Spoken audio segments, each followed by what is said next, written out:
Assalamualaikum warahmatullahi wabarakatuh. Selamat pagi teman-teman semua. Pada kesempatan kali ini, kami dari kelompok 2 kelas 2024E ingin menjelaskan materi mengenai akuntansi tingkat harga umum. Next slide. Nah, berikut merupakan anggota kelompok kami. Untuk mempersingkat waktu, langsung aja ke materi yang pertama yang akan disampaikan oleh rekan saya. Kepada rekan saya yang bertugas, dipersilahkan. Oke, yang pertama kita masuk ke pembahasan tentang penyajian kembali tingkat harga umum dari laporan keuangan via historis. Jadi teman-teman, laporan keuangan via historis itu dibuat berdasarkan nilai saat transaksi terjadi. Tapi masalahnya, kalau inflasi terus berjalan, nilai uang itu kan juga ikut berubah. Nah, akibatnya, angka yang dulu terlihat relevan bisa jadi itu udah nggak terlalu menggambarkan kondisi saat ini. Ibaratnya nih, sama-sama angka 100 juta, tapi nilai ekonominya itu bisa beda, jauh tergantung zamannya. Makanya laporan keuangan itu perlu disajikan kembali supaya semua angka itu punya dasar daya beli yang setara. Bisa di next. Oke, tujuan dari penyajian kembali. Nah, tujuannya itu sebenarnya bukan buat bikin laporan kelihatan lebih keren ya teman-teman, tapi supaya informasinya itu lebih relevan dan realistis. Karena kalau inflasi itu diabaikan, perbandingan laporan antar periode itu jadi kurang fair. Angkanya itu memang bisa dibandingkan, tapi maknanya itu kan belum tentu sama ya. Makanya penyajian kembali ini itu penting supaya laporan keuangan lebih akurat dan nggak bikin keputusan ekonomi itu jadi salah baca situasi. Bisa di next. Oke, selanjutnya dasar penyesuaian. Nah, penyesuaiannya itu dilakuin menggunakan indeks harga umum, teman-teman. Jadi, setiap akun disesuaikan berdasarkan perubahan tingkat harga dari tanggal transaksi sampai tanggal laporan keuangannya. Tujuannya supaya semua angka di laporan itu punya daya beli yang setara. Karena kalau nggak disesuaikan, itu kayak membandingkan uang dari dua zaman dengan kondisi yang pastinya udah berbeda. Jadi akuntansi di sini tuh bukan cuma ngehitung angka ya teman-teman, tapi juga mencoba menjaga supaya nilai ekonominya itu tetap relevan. Next. Oke, pos yang disesuaikan. Nah, dalam proses ini tuh teman-teman, gak semua itu akan disesuaikan ya. Biasanya yang disesuaikan itu akun-akun non-moneter, seperti persediaan, aset tetap, dan juga modal. Karena nilai akun-akun tersebut itu sangat berpengaruh sama perubahan harga. Sedangkan akun moneternya itu seperti kas dan utang, itu umumnya nggak disesuaikan. Kenapa? Karena nilainya itu udah tetap secara nominal. Jadi gampangnya, akun yang paling kena efek inflasi itu yang perlu diperhatikan lebih lanjut. Next. Oke, terakhir dampak dari penyajian kembali. Nah, dampaknya itu adalah laporan keuangannya itu jadi lebih mencerminkan kondisi ekonomi yang aktual. Nilai asetnya itu jadi lebih realistis, labanya itu juga lebih menggambarkan kondisi yang sebenarnya, dan bisa juga muncul yang namanya purchasing power gain atau loss. Jadi, lewat penyesuaian ini teman-teman, laporan keuangan itu nggak cuma terlihat bagus di atas kertas, tapi juga lebih nyambung sama realita ekonomi yang terjadi saat ini, seperti itu. Mungkin untuk materi selanjutnya bisa dilanjut oleh teman saya. Baik teman-teman, tadi sudah disinggung sedikit ya, mungkin akan lebih paham lagi. Jadi penyesuaian pos khusus itu adalah proses mengubah nilai akun tertentu dalam laporan keuangan supaya nilainya itu sesuai dengan kondisi daya beli uang saat ini teman-teman. Karena saat terjadi inflasi, nilai uang itu tuh berubah terus. Jadi angka-angka yang dicatat pada waktu berbeda bisa jadi tidak sebanding lagi. Kalau tidak disesuaikan, laporan keuangan itu tuh bisa kurang akurat dan bahkan menyesatkan juga. Makanya diperlukan penyesuaian supaya semua angka itu tuh menggunakan satuan daya beli yang sama. Nah, tujuan penyesuaian pos ini adalah supaya laporan keuangan itu tuh tetap relevan dan bisa dibandingkan antar periode, teman-teman. Karena kalau ada inflasi, nilai uang tahun lalu dan tahun sekarang itu tuh berbeda. Jadi kalau langsung dibandingkan tanpa penyesuaian, hasilnya itu kurang tepat. Penyesuaian ini itu tuh dilakukan untuk menyamakan daya beli uang antar periode, meningkatkan keakuratan informasi, membuat laporan lebih relevan untuk pengambilan keputusan, dan menghindari kesalahan dalam menafsirkan laba perusahaan. Nah, pos yang perlu disesuaikan itu tuh tidak semua akun dalam laporan keuangan itu tuh disesuaikan teman-teman. Yang biasanya disesuaikan adalah pos non moneter, yaitu akun yang nilainya bisa berubah karena inflasi. Contohnya seperti persediaan, aset tetap, dan ekuitas. Selain itu, akun yang berasal dari periode lama juga perlu disesuaikan supaya nilainya sesuai dengan kondisi sekarang. Bisa next slide.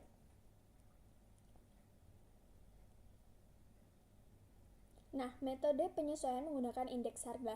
Penyesuaian itu tuh dilakukan dengan menggunakan indeks harga umum, teman-teman. Indeks harga ini tuh dipakai untuk mengukur perubahan tingkat harga dari waktu ke waktu. Jadi nilai historis atau nilai lama diubah menjadi nilai yang sesuai dengan daya beli saat ini. Nah, rumus umumnya yaitu nilai disesuaikan sama dengan nilai lama dikali indeks saat ini dibagi indeks saat terjadi. Jadi nilai lama akan dikalikan dengan perubahan indeks harga. Contohnya, ada aset yang dibeli saat indeks harga masih 100 dengan nilai 1 juta.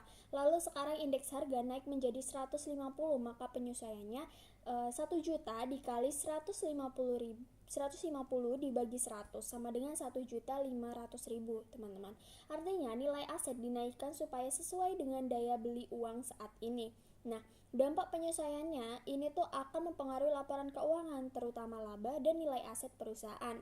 Dampaknya seperti yang sudah tadi teman saya jelaskan ya, nilai aset menjadi lebih realistis, laba menjadi lebih akurat, dan bisa muncul untung atau rugi daya beli, serta laporan keuangan itu tuh jadi lebih relevan untuk pengambilan keputusan. Jadi kesimpulannya, penyesuaian pos khusus akibat perubahan tingkat harga umum penting dilakukan supaya laporan keuangan tetap akurat, relevan, dan mencerminkan kondisi ekonomi yang sebenarnya.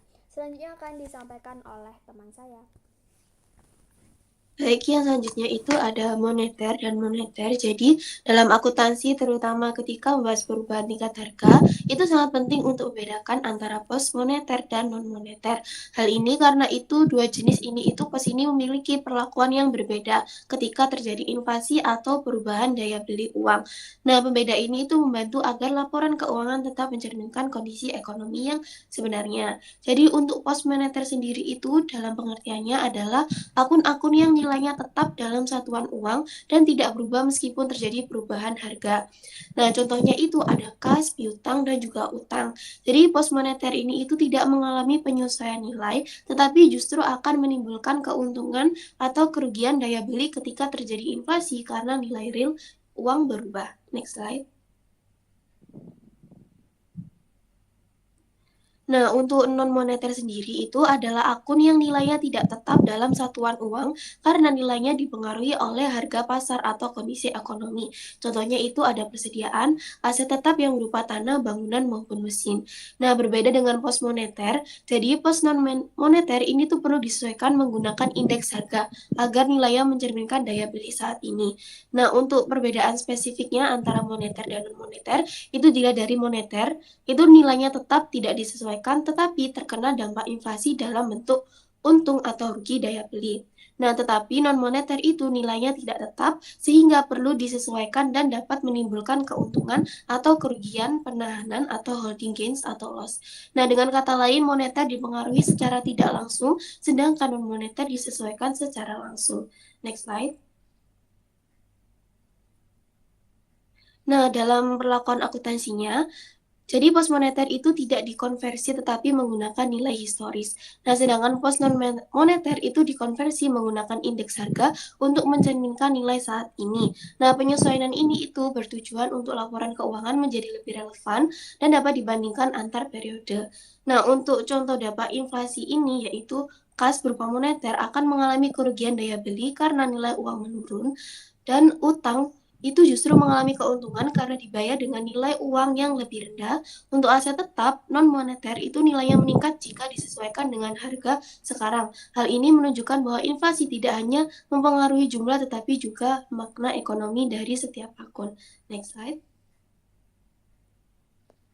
Untuk yang selanjutnya akan dijelaskan oleh teman saya.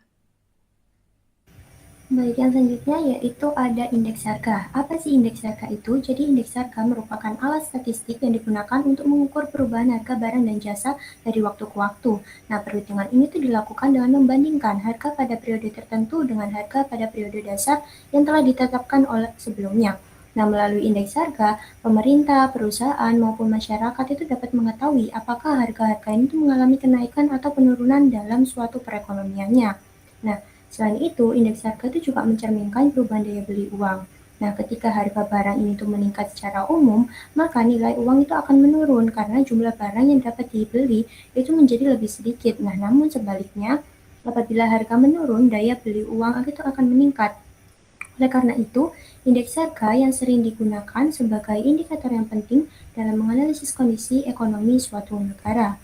Nah, Selain itu juga ada fungsi indeks harga. Nah, indeks harga itu memiliki beberapa fungsi penting dalam kegiatan ekonominya. Nah, salah satu utamanya yaitu ada untuk mengukur tingkat inflasi dan deflasi yang terjadi dalam suatu negara.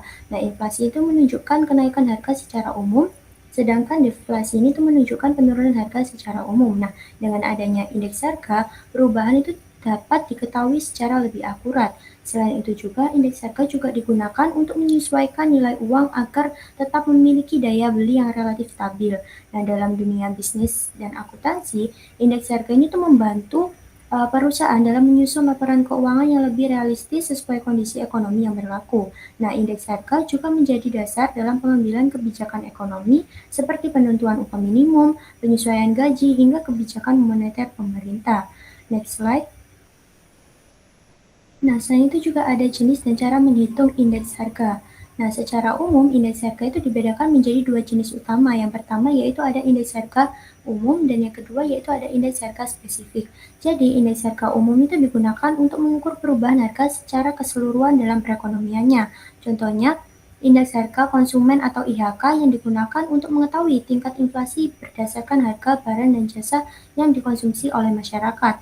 Nah, sementara itu, indeks harga itu spesifik digunakan untuk mengukur perubahan harga pada kelompok barang tertentu saja.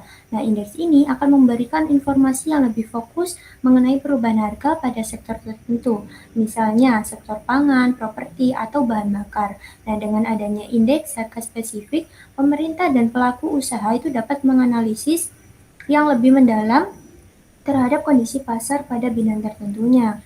Nah, metode perhitungan indeks harga ini itu terdapat beberapa metode yang umum. Yang pertama yaitu ada metode last payers, Pasca, dan Fisher. Nah, metode last payers itu menggunakan kuantitas barang pada periode dasar sebagai dasar perhitungan, sehingga lebih menekankan pada kondisi awal. Nah, sedangkan metode ini tuh relatif mudah untuk digunakan, tetapi terkadang itu juga kurang untuk mencerminkan perubahan pada pola konsumtif dari masyarakat. Nah, selain itu juga ada metode pasca. Nah, metode ini digunakan sebagai kuantitas barang pada periode berjalan sehingga dianggap lebih mampu untuk menggambarkan kondisi secara aktual. Sedangkan metode Fisher itu merupakan gabungan antara rata-rata dari metode last payers dan pasca, karena mengkombinasikan kedua metode tersebut dianggap lebih akurat dalam menggambarkan perubahan harga. Nah, rumus sederhana dari indeks harga itu yaitu indeks harga sama dengan harga periode sekarang dibagi harga periode dasar dikalikan 100. Nah, jika hasil indeks itu lebih dari 100, maka terjadi kenaikan harga atau inflasi. Namun sebaliknya, jika harga kurang dari 100, berarti terjadi penurunan harga atau deflasi. Next slide. Untuk materi yang selanjutnya akan disampaikan oleh rekan saya. Kepada rekan saya juga, silakan. Baik, untuk yang sekarang saya akan menjelaskan mengenai akuntansi tingkat harga umum atau General Price Level Accounting. Nah, akuntansi tingkat harga umum adalah metode akuntansi yang menyesuaikan laporan keuangan berdasarkan perubahan tingkat harga umum atau inflasi. Metode ini digunakan agar nilai uang dalam laporan keuangan tetap memiliki daya beli yang sama. Dalam akuntansi tradisional, laporan keuangan masih menggunakan historis atau harga lama. Akibatnya, ketika terjadi inflasi, nilai uang dalam periode yang berbeda menjadi tidak sebanding. Oleh karena itu, akuntansi tingkat harga umum digunakan untuk menyesuaikan nilai tersebut agar laporan keuangan menjadi lebih relevan. Tujuan dari akuntansi tingkat harga umum itu menyesuaikan laporan keuangan terhadap inflasi, menunjukkan nilai yang lebih realistis, membuat laporan keuangan lebih relevan dan dapat dibandingkan, serta menjadi kesamaan daya beli uang pada setiap periode. Selanjutnya, terdapat beberapa karakteristik dari akuntansi tingkat harga umum, yaitu metode ini menggunakan indeks harga umum sebagai dasar penyesuaian yang berfokus pada perubahan daya beli uang, serta menyesuaikan pos non-moneter dalam laporan keuangan. Terus, penyesuaian ini tuh dilakukan menggunakan indeks harga dengan rumus nilai yang disesuaikan sama dengan nilai historis dikalikan dengan indeks akhir dibagi indeks awal. Contohnya, sebuah aset dibeli seharga 100 juta saat indeks harga 100. Kemudian pada akhir periode indeks harga naik menjadi 150, maka nilai aset yang telah disesuaikan menjadi 150 juta. Dalam akuntansi tingkat harga umum juga terdapat perbedaan pos moneter dan non-moneter.